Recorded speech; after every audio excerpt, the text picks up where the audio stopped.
Boker Tov, mes chers amis, comme nous le faisons tous les vendredis, on va faire une petite réflexion, une petite étude sur la Haftara. La Haftara, donc de la paracha de Chukat, qui est tirée du livre des Juges. Et pour bien comprendre, donc rappelons que cette période qui s'étend de plus de 300 ans, donc il s'agit donc de Yiftar, Jephthé. Et nous sommes en l'an 2787 exactement, donc on est vers la fin de la période des juges. Et pour rappeler un petit peu le contexte historique, que s'est-il passé? Il y a le roi de Amon donc qui déclare la guerre à Israël, ne laissant pas Israël récupérer des territoires qui sont les leurs.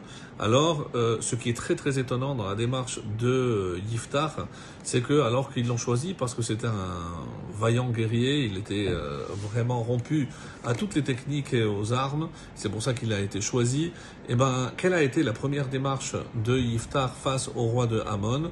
Il va proposer la paix. Et oui, vous avez bien entendu, donc c'est ça ce qui est extraordinaire, c'est que même pour un homme qui se veut un guerrier, eh ben, la première démarche, c'est proposer la paix au roi de Amon.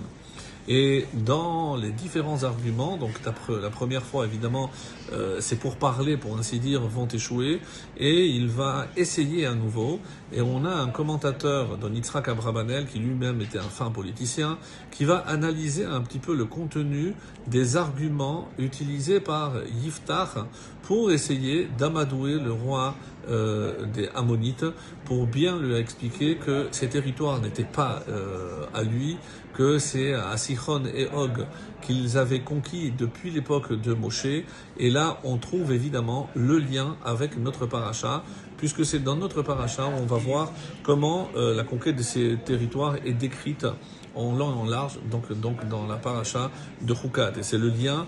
Et maintenant, il vient avec des revendications comme quoi cette terre est à lui et qu'il n'est pas question qu'il les rende à Israël, que c'est Israël qui a usurpé ce territoire. Donc des arguments qui peut-être sont vieux de plus de 2500 ans, mais qui malheureusement sont encore actuels, puisque c'est encore la même teneur qu'on entend de nos jours.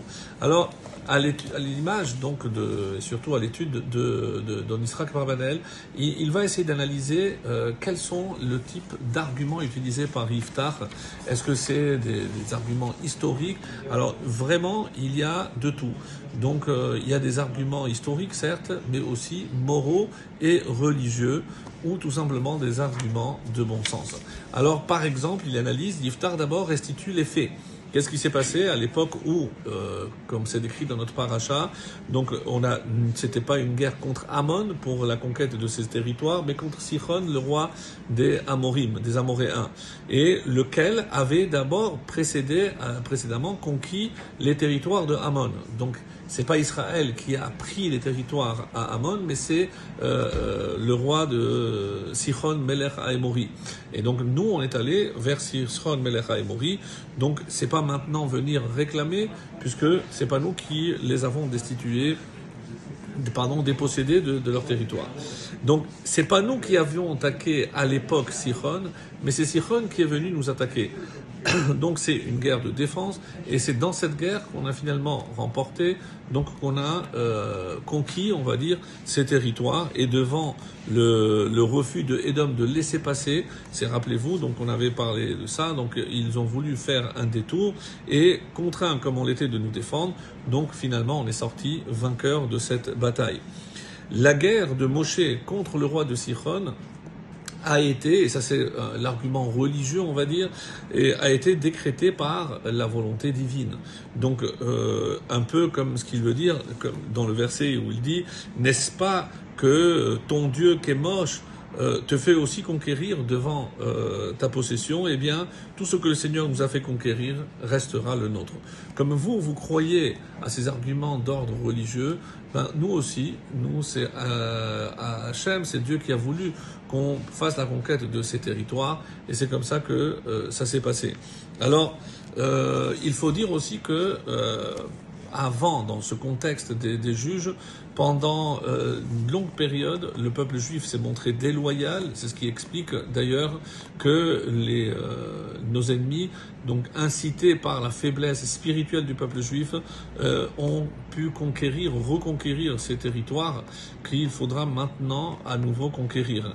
Et après 18 ans de soumission, donc ils vont enfin comprendre le message, ils vont faire teshuva, et grâce à ce repentir, donc ils vont nommer le personnage qui est cité dans cette Haftara, Yiftach, qui va être victorieux. Donc on voit bien que la victoire ne dépend pas de l'envie de se battre, puisque, comme Yitzhak Abravanel le souligne, Yiftach, tout guerrier qu'il était, il a proposé avec des arguments, il a étudié tous les pourparlers, et devant le refus, donc seulement, donc il fera la guerre qu'il évidemment remportera. Donc, pour montrer que un des arguments pour conquérir et surtout pour remporter la victoire, c'est lorsque le peuple juif est proche d'Hachem.